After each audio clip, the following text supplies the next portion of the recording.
Friends, what is happening on the market right now? Portfolios are red, liquidity is zero, alts are lying flat, and it feels like the bull run was simply unplugged. But is that really true? Or is this just a PvP market, where the same money keeps chasing itself in circles while new liquidity isn't even thinking about entering? Why is retail running away, institutions sitting in treasuries at 4%, and alt season still not starting? Today we're going to talk about all of this. So make sure you watch till the end, subscribe to the channel, and let's get started.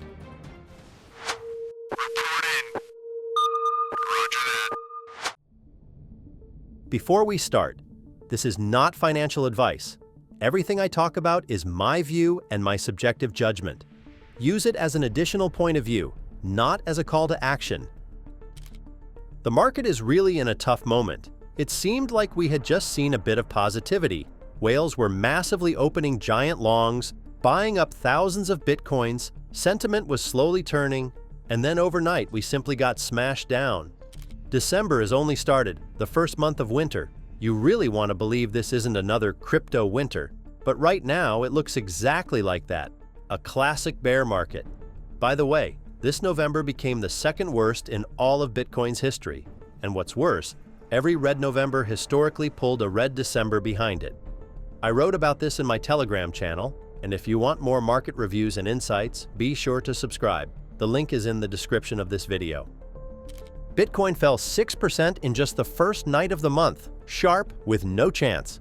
The move started exactly at midnight UTC, and it looks like a bunch of algorithmic systems triggered at the same time because it was the start of a new month and weekly and monthly candles closed bearish. During the trading day, we also saw a drop, and now we're sitting in a very important zone. And as usual, during such sharp drops, we see that futures traders suffer the most. Once again, we're seeing a massive wave of liquidations, nearly $900 million in long positions wiped out in just one day. And as always, our radar, liquidations, ETF inflows, and outflows, and the numbers here are very telling.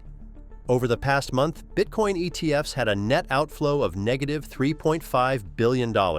Over the last week, there was a small inflow, plus $70 million. Ethereum ETF lost negative $1.4 billion in a month, but in contrast, gave plus $312 million inflow over the week. So ETF market sentiment is mixed. Panic and long position unloading in November, but a small, cautious return of capital at the end of the week. These are exactly the things forming the current market temperature, but there is also a ray of light. December 9th to 10th. Key dates. The FOMC meeting. There is a high probability of a rate cut. Plus, it's very important to watch the macro, NFP, CPI, and market reaction. This could become the trigger that either launches a new trend or finally determines the fate of this year. And next we'll talk about why the real bull market still hasn't started. What exactly is blocking the market? And most importantly, whether a new supercycle could start already in 2026.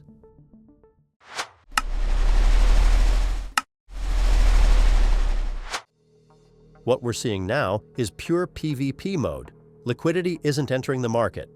It's just circulating in a loop between those who haven't yet escaped into stablecoins. Wintermute directly called this recycled liquidity. The same dollars move from trader to trader, but the total amount of money doesn't grow. And on-chain confirms this. The peak of new BTC addresses was back in the fall of 2023. After that, a smooth, steady decline in activity. In 2024 to 2025, we have not seen a single wave of new users. In short, no new people, no new money, and the old players are simply competing against each other.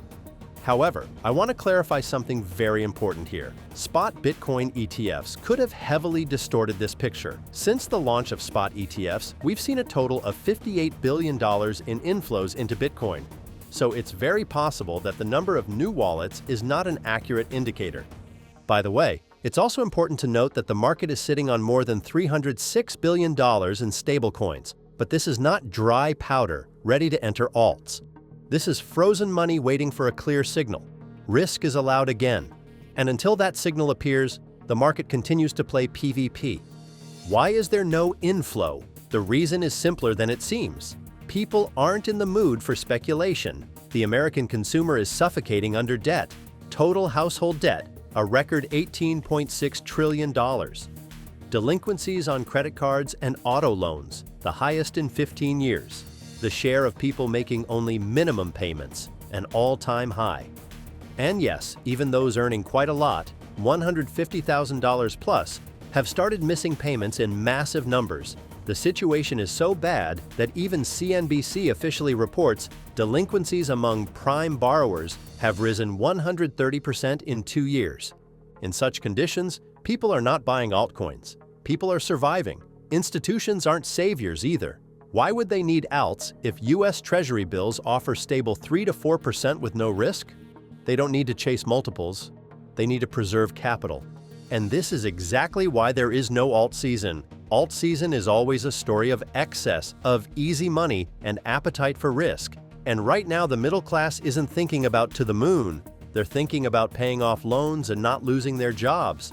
And until the Fed eases policy, until people can breathe financially again, there will be no large-scale altcoin cycle. This isn't technical analysis. This is economics. This is why we remain in a range, why the market looks sluggish, and why every impulse fades, because there is no real money behind it. And this is why December, with its rates, CPI, and NFP, may become the point where everything finally changes. And now the main part. This whole PVP market, lack of new liquidity, suffocating consumer. This is the story before 2026. After that, the situation can flip, but not automatically.